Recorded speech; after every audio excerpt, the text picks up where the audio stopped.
Shalom ya, kita bertemu kembali di renungan ini. Puji Tuhan, hari yang baru kita diberi kesempatan Tuhan untuk menjalani satu hari lagi, menjadi kepanjangan tangan Tuhan, menjadi berkat ya bagi orang lain, dipakai Tuhan.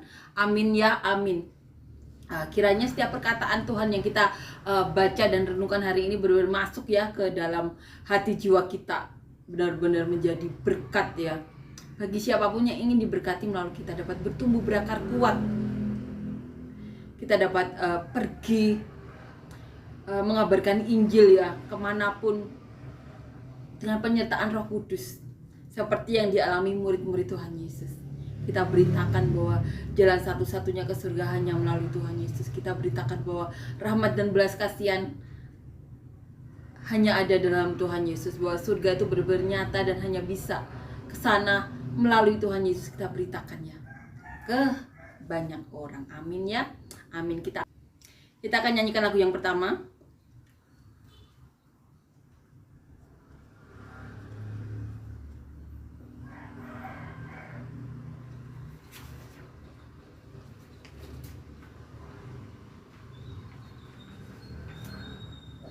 Firman-Mu berkata, Kau besertaku, maka kuat roh dan jiwaku. Tangan-Mu Tuhan selalu ku nantikan, di setiap langkah ku percaya, dengan sayap-Mu ku akan terbang tinggi di tengah badai hidup. Ku tak menyerah, Kau kekuatan dan perlindungan bagiku, pertolonganku di tempat maha tinggi. Ku mengangkat tanganku, aku berserah, Kau ku nantikan, Kau yang ku sembah, Yesusku, Rajaku. Amin ya, amin. Hari ini kita akan membaca dan merenungkan Alkitab Kisah Para Rasul ya. Judul perikopnya Roh Kudus dijanjikan. Kisah Para Rasul pasal pertama ayat 1 sampai 5. Kita akan membahas dulu ya penulis dari Kisah Para Rasul. Penulis dari Kisah Para Rasul seperti penulis Injil Lukas ya. Jadi ditulis oleh orang yang sama, yaitu Lukas. Lukas merupakan teman seperjalanan dari Paulus. Lukas merupakan seorang tabib. Lukas juga orang kafir ya. Bukan orang Yahudi, tapi orang yang berbahasa Yunani. Lukas sendiri bukan murid atau rasul ya yang pernah bertemu Tuhan Yesus. Jadi Lukas bukan saksi mata, tapi Lukas adalah orang-orang yang mengikuti Paulus memberitakan Injil. Teman dari Markus, Bartolomeus, Paulus. Di sini juga dikatakan dalam kitab Kisah Para Rasul, Lukas memulai tulisan tentang penyebaran Injil sejak dari Yerusalem sampai Roma, dan berhasil mengungkapkan lebih dari 30 nama negara, 9 pulau di Laut Tengah, lebih dari 50 kota. Luar biasa. Di sini Lukas menulis tentang ini ya, perjalanan misioner Paulus yang dilaksanakan dengan timnya dalam rentang waktu sekitar 20 tahun. Luar biasa ya.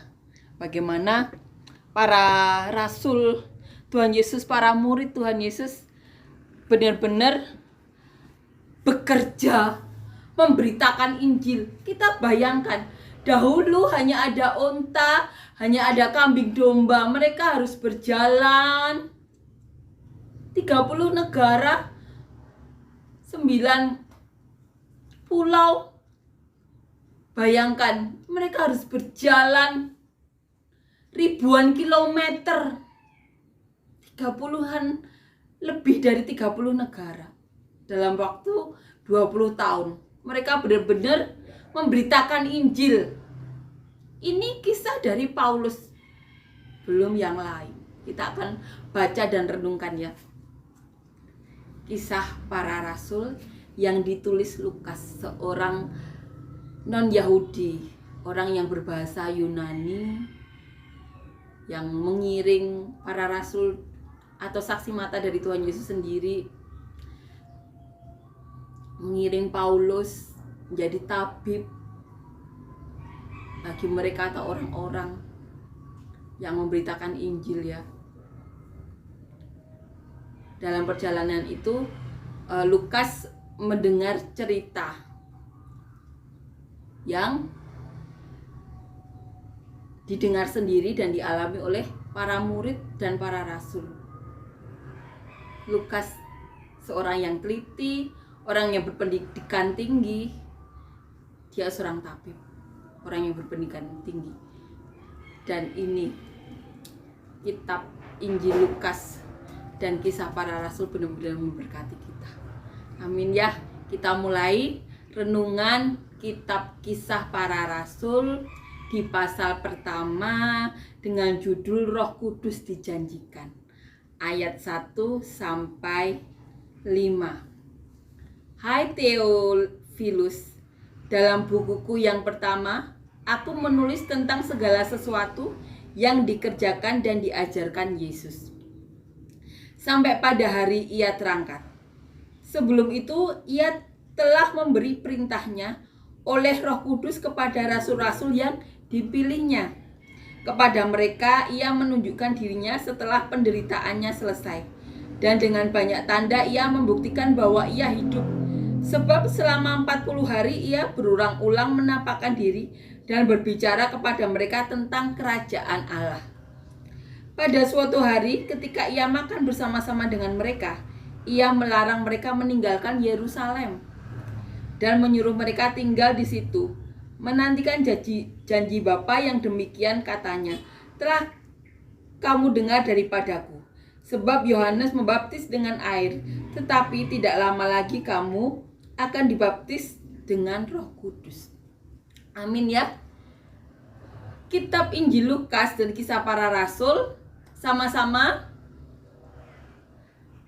dikirimkan untuk Theophilus. Sebenarnya itu waktu dulu satu buku, tapi kemudian dipisah. Nah, di sini kata-kata pembuka dari surat ini ya kepada Theophilus menceritakan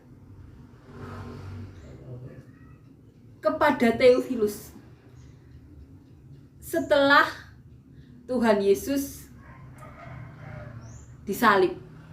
Kita akan baca dan renungkan ya, bagaimana Lukas menggambarkan kepada Theophilus, orang yang mau mengenal Tuhan Yesus.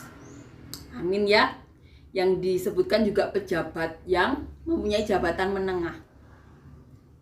Kita akan renungkan mulai dari ayat yang pertama. Hai Theophilus, dalam bukuku yang pertama, aku menulis tentang segala sesuatu yang dikerjakan dan diajarkan Yesus. Di sini ditulis ya, dalam bukuku yang pertama, dalam Injil Lukas ya, aku menulis tentang segala sesuatu yang dikerjakan dan diajarkan Yesus. Jadi Lukas mengatakan kepada Theophilus bahwa bukunya yang pertama atau suratnya yang pertama kepada Theophilus merupakan ajaran dan segala sesuatu yang dikerjakan Tuhan Yesus. Jadi menceritakan segala sesuatu yang dikerjakan Tuhan Yesus dan ajaran Tuhan Yesus. Di buku yang pertama. Di ayat kedua dikatakan, sampai pada hari ia terangkat. Kemudian sampai pada hari ia terangkat. Bagaimana kita bayangkan Theophilus benar-benar orang yang benar-benar menginjil dengan cermat ya. Ditulis satu persatu kisah-kisah yang dia dengar. Bagaimana dia meneliti terlebih dahulu. Tentunya meneliti dan mendengar cerita banyak orang ya. Karena di sini Lukas mau mengajar seseorang yang belum mengenal Tuhan Yesus. Jadi ini yang dilakukan Lukas. Lukas benar-benar menulis surat atau menulis buku ya. Surat yang panjang. Benar-benar mengajar Theophilus dengan cermat dan teliti.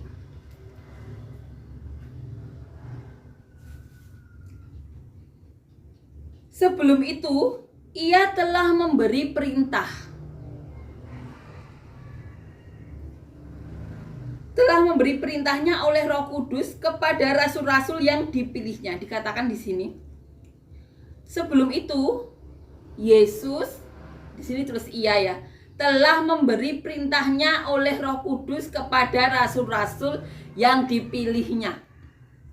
Ditulis demikian. Jadi Tuhan Yesus telah memberikan perintahnya oleh Roh Kudus kepada rasul-rasul yang dipilihnya.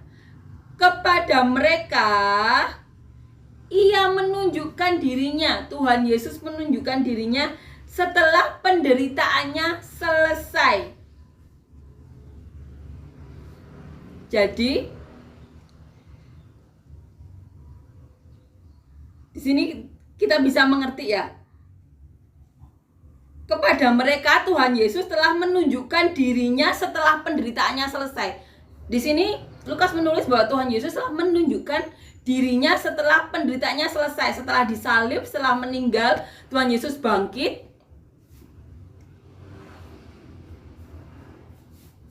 Dan dengan banyak tanda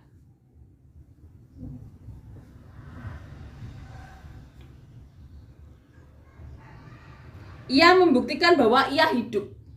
Jadi Lukas benar-benar menceritakan bahwa banyak tanda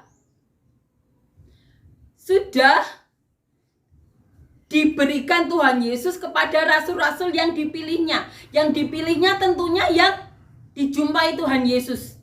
500-an orang dijumpai Tuhan Yesus, dikuatkan. Amin ya.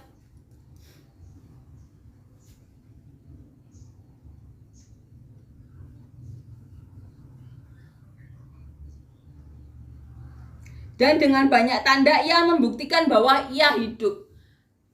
Tuhan Yesus benar-benar menemui orang-orang, 500-an orang. Maria Magdalena, kemudian murid-murid Tuhan Yesus. Saat itu tidak ada Thomas. Kemudian Thomas ketinggalan, tidak melihat Tuhan Yesus. Kemudian teman-temannya menceritakan Thomas tidak percaya sebelum mencucukkan sendiri tangannya ke lubang bekas paku.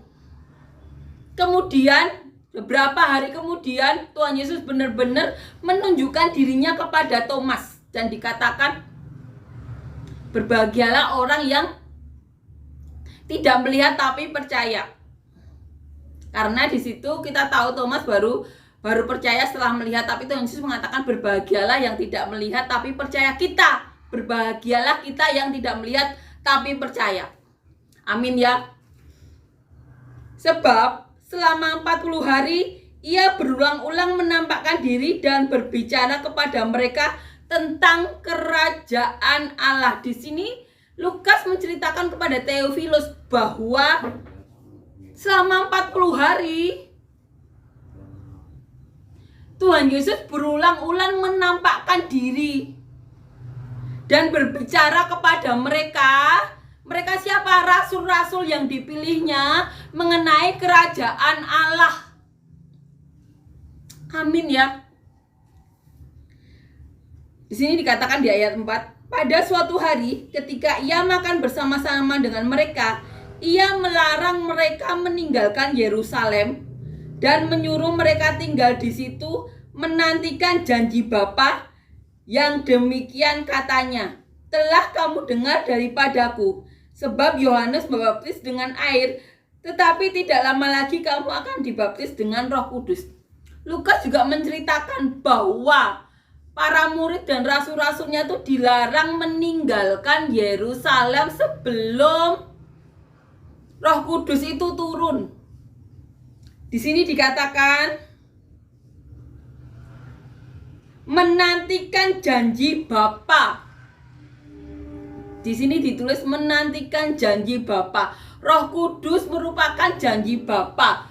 Karena Roh Kudus itu keluar sendiri dari Bapa. Roh Kudus itu bagian dari Bapa. Roh yang keluar dari diri Bapa sendiri. Janji Bapa. Di sini dikatakan, demikian katanya, telah kamu dengar daripadaku, sebab Yohanes membaptis dengan air, tetapi tidak lama lagi kamu akan dibaptis dengan Roh Kudus. Amin ya. Amin. Di sini perikop yang pertama di kitab Kisah Para Rasul ini ditulis mengenai hal-hal yang terjadi setelah penderitaan Tuhan Yesus. Tuhan Yesus menemui rasul-rasul yang dipilihnya. 500-an orang ditemui oleh Tuhan Yesus. Di sini dikatakan,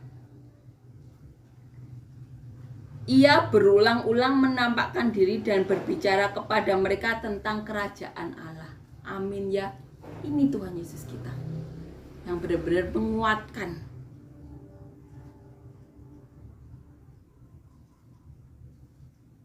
Di sini katakan, dan dengan banyak tanda ia membuktikan bahwa ia hidup.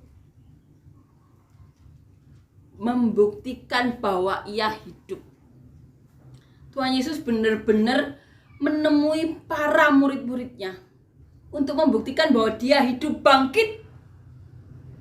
Tuhan Yesus sudah mengalahkan maut. Saat Tuhan Yesus berada di sekitar mereka, Tuhan Yesus mengajar. Saat ada kesempatan bersaksi, yaitu mengenai hal-hal yang akan datang, Tuhan Yesus bersaksi mengenai Yudas, mengenai ini juga janji Bapa, yaitu Yohanes membaptis dengan air, tetapi tidak lama lagi kamu akan dibaptis dengan Roh Kudus.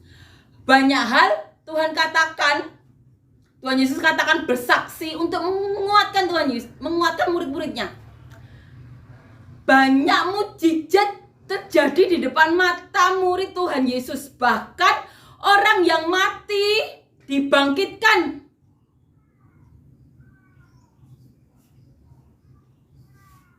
Tapi Tuhan Yesus tetap melakukan banyak kesaksian untuk murid-muridnya, untuk menguatkan mereka. Dan ketika Tuhan Yesus sudah bangkit, selama 40 hari Tuhan Yesus masih membuktikan kepada mereka bahwa Tuhan Yesus benar-benar hidup. Tuhan Yesus benar-benar membuktikan dirinya bahwa ia hidup. Dan menemui mereka dan menceritakan atau berbicara kepada mereka tentang kerajaan Allah. Ini Tuhan Yesus kita. Ini Tuhan Yesus kita yang benar-benar mengajar muridnya. Di mana Bapa benar-benar memuliakan Tuhan Yesus, melakukan mukjizat di depan mata Tuhan Yesus. Melakukan mukjizat di depan murid-murid Tuhan Yesus untuk menguatkan murid-murid Tuhan Yesus, karena tugas murid-muridnya nanti dan rasul-rasulnya itu memberitakan Injil sampai ke penjuru dunia. Dalam kurun waktu 20 tahun, Paulus dan timnya mengunjungi 30 negara dengan berjalan kaki, naik unta, kita tahu padang gurun. Itu mereka berjalan ribuan kilometer. Karena apa? Karena mereka telah dikuatkan. Mereka melihat Tuhan Yesus hidup. Kemudian klimaksnya saat mereka melihat Tuhan Yesus naik ke surga. Dengan mata mereka melihat Tuhan Yesus naik ke surga. Tuhan Yesus kalau menguatkan seperti itu, Bapa mengatakan, aku telah memuliakan dia dan aku akan memuliakan dia kembali. Apa tujuannya? Tujuan Bapa memuliakan Tuhan Yesus, ya untuk menyelamatkan manusia. Untuk membuktikan bahwa Tuhan Yesus itu benar-benar disertai oleh Bapa. Makanya Bapa mempermuliakan Tuhan Yesus untuk menguatkan murid-murid Tuhan Yesus bahwa setiap yang dikatakan Tuhan Yesus itu benar-benar nyata. Surga dan neraka itu benar-benar ada. Tujuannya apa? Ya agar semakin banyak orang masuk surga, banyak manusia diselamatkan. Itu tujuannya Bapa mempermuliakan Tuhan Yesus, agar banyak jiwa diselamatkan. Tuhan dipermuliakan Bapa untuk menguatkan murid-muridnya bahwa mujizat itu benar-benar terjadi di depan mata mereka. Karena Bapa mau membuktikan kepada murid-murid Tuhan Yesus bahwa Tuhan Yesus benar-benar disertai oleh Allah. Klimaksnya saat Tuhan Yesus bangkit menemui mereka. Dan setelah itu terangkat ke surga. Amin ya, itu penyertaan Allah itu penting.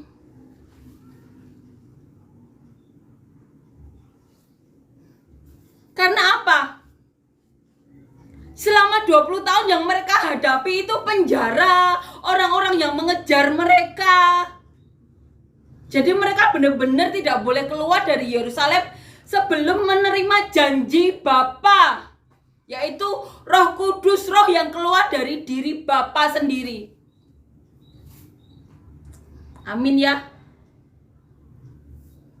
Karena Tuhan Yesus katakan kepada Yudas, Yudas akan menyesal pernah dilahirkan. Karena apa? Karena dia mengkhianati Tuhan Yesus, kemudian bunuh diri. Menyesal pernah dilahirkan ya karena di neraka itu adalah siksaan yang tiada akhirnya. Makanya Bapa itu mempermuliakan Tuhan Yesus di depan murid-muridnya untuk menguatkan murid-muridnya. Karena apa? Tugas murid-muridnya itu nanti berat. Seperti itu. Mari kita saling menguatkan karena kita perlu Roh Kudus itu untuk menjangkau jiwa-jiwa. Untuk saling menguatkan. Amin ya. Kita saling membantu, kita saling mendukung untuk menjangkau jiwa-jiwa. Amin ya. Amin. Kita akan nyanyikan lagu yang kedua.